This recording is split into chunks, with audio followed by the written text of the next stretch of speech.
నీకు వాస్తవం తెలిసినప్పుడు నీ నీడ ఎప్పుడు నీతో పాటు వస్తున్నప్పుడు నువ్వు నీడ వైపు చూసుకోవు. నువ్వు చేసే కర్మ బట్టి ఫలితం వస్తూనే ఉంటుంది. కర్మ ఫలితం ఇచ్చి ఏ మాత్రం కూడా నువ్వు వెనక్కి తిరిగి వస్తుందా రాదా? నేను సత్యాన్ని అవగాహన చేసుకున్నాను, మరి నా జీవితం ఎందుకు హాయిగా లేదంటే, నీ జీవితం హాయిగా లేకపోతే నీకు సత్యం నీకు అవగాహన లేదు, ఏమాత్రమూ లేదు. సత్యం అవగాహన రావాలంటే ఎన్నో జన్మలు పడుతుంది. బహూనాం జన్మనామంతే జ్ఞానవాన్ మాం ప్రపద్యతే వాసుదేవ సర్వమితి సా మహాత్మా సుదుర్లభ. సత్యాన్ని తెలుసుకున్నవాడు సుదుర్లభ, వెరీ డిఫికల్ట్. మనుష్యానాం సహస్రేషు కశ్చిత్ యతతి సిద్ధయే యతతామపి సిద్ధానాం కశ్చిన్ మాం వేత్తి తత్వతః. వేల కొద్ది మనుషుల్లో కొంతమందికి సత్యం కావాలి, పర్ఫెక్షన్ కావాలి ఉంటుంది, కొంతమందికి అలాంటి కావాలి అనుకున్న వాళ్ళు కూడా అందులో కూడా చాలా కొంతమంది ఫైనల్ స్టేజ్కి వస్తారు.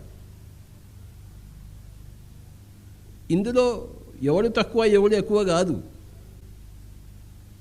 ప్రతి పూర్ణాత్మలోంచి ప్రతి చెట్టులోంచి ఒక విత్తు వస్తుంది. ఈ విత్తు మళ్ళీ చెట్టు అవుతుంది, అనేక జన్మలు పడుతుంది. ప్రతి పూర్ణాత్మ నుంచి ఒక అంశాత్మ వచ్చిన తర్వాత అంశాత్మ ఎన్నో జన్మలు ఎత్తి ఎత్తి ఎత్తి ఎత్తి ఎత్తి ఎత్తి చివరికి తాను కూడా ఒక మహావృక్షమై తాను కూడా ఫలాలనిచ్చి పుష్పాలనిచ్చి ఒక పూర్ణాత్మ అవుతుంది. అప్పుడే నీకు సత్యం తెలుస్తుంది. అంతవరకు తెలియదు. అంతకుముందే తెలుస్తుంది. చెట్టు ఇంకా 2 సంవత్సరాలు ఉన్నప్పుడు నీకు పువ్వు ఎలా వస్తుందయా, కాయ ఎలా వస్తుందయా, పండు ఎలా వస్తుంది? విత్తనం పెరిగి చెట్టు కావాలి. శైశవాత్మ ఎన్నో జన్మలు ఎత్తి ఎత్తి ఎత్తి విముక్తాత్మ కావాలి. ఎన్నో జన్మలు పడుతుంది. బహునాం జన్మనామంతే జ్ఞానవాన్ మాం ప్రపద్యతే. తాను తెలుసుకుంటాడు. ఎంత అవగాహన ఉంటుందో అంత హాయి ఉంటుంది. ఎంత అనవగాహన ఉంటుందో అంత దుఃఖం ఉంటుంది. ఇది pure mathematics. It takes a number of life times. That is normal. ప్రతి ఒక్కళ్ళు కూడాను ఒకటో లైఫ్లో ఉన్న జన్మలో, ఇంకోటి 10వ జన్మలో, ఇంకో 100వ జన్మలో, ఇంకో 1000వ జన్మలో ఉన్నాడు. కనుక వాళ్ళ అవగాహన మారుతాయి.